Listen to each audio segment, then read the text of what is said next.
Here are the 7 SEO mistakes wedding photographers are making from a former wedding vendor who grew his wedding business to over $700,000 in sales without ads and just SEO.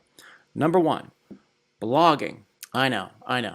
Everyone thinks they need to blog 6 times a week, blog 12 times a day, blog 29 times a month.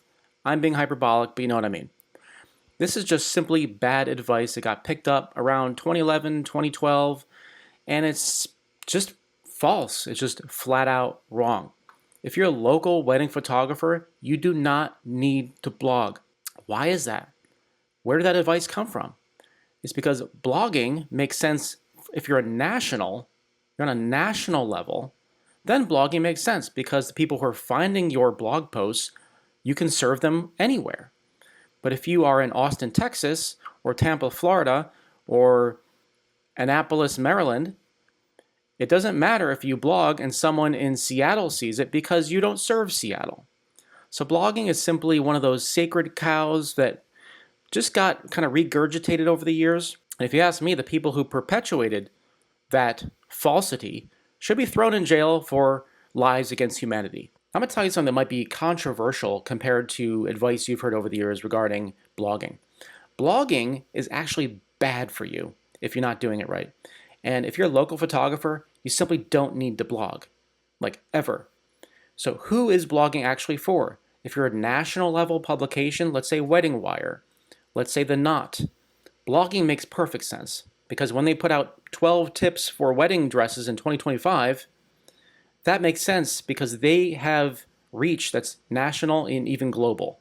But if you're targeting couples who are looking to get married and want you to shoot their wedding, they're not searching for Best Wedding Tips 2025 Minneapolis. It just doesn't make sense. People searching on a local level do not need national level content. They need local level content, which is actually much better for you because it's less work. You don't need to do all the blogging. You just need the proper landing pages for your targeted local area and your service pages. That's it. The reason why blogging can actually hurt you is that those 12 wedding tips for 2025 blog posts you're making actually steal valuable link equity from other pages that actually need it, that you want to rank. What happens is the link equity gets spread across your website like water. It flows your website like water. So you need to instead concentrate that link equity into the pages that you want to rank the most. Everything else can either get cut out, meaning delete it, or redirected towards a page that would make more sense for the user.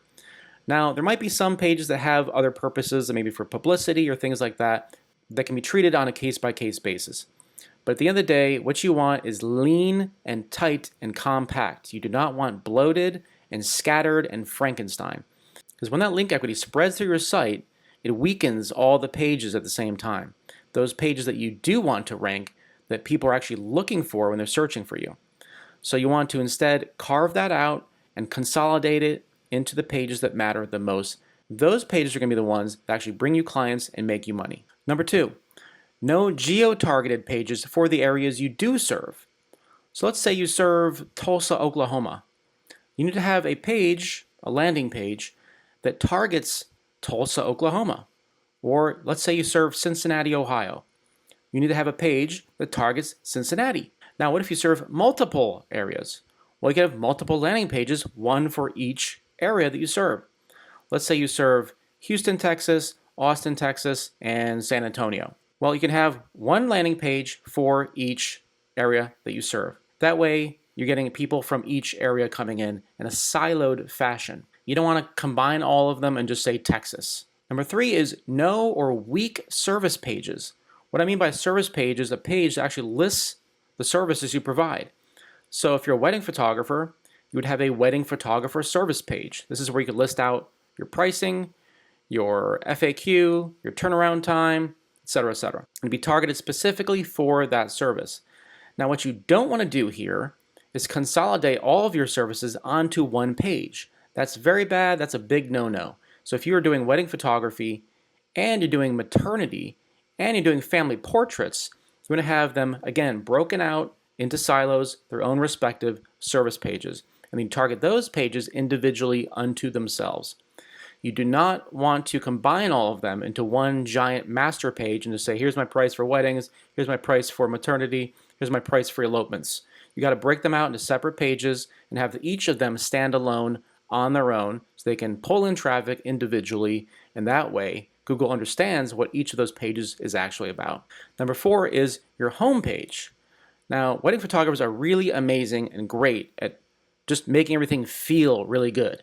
The home pages are all, kind of warm and fuzzy, and they got good vibes, and everything's just so positive, and that's great.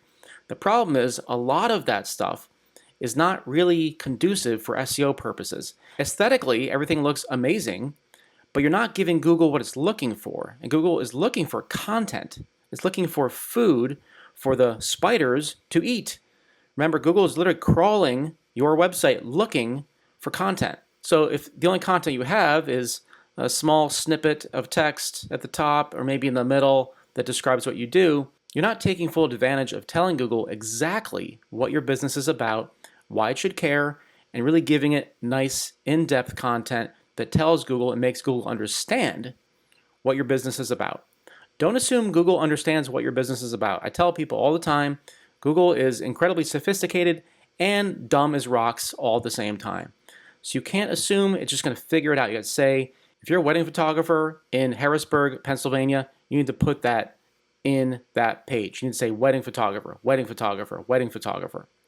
It can't just be your personal name, because your personal name is not something that Google is connecting to a search query that people are actually searching for.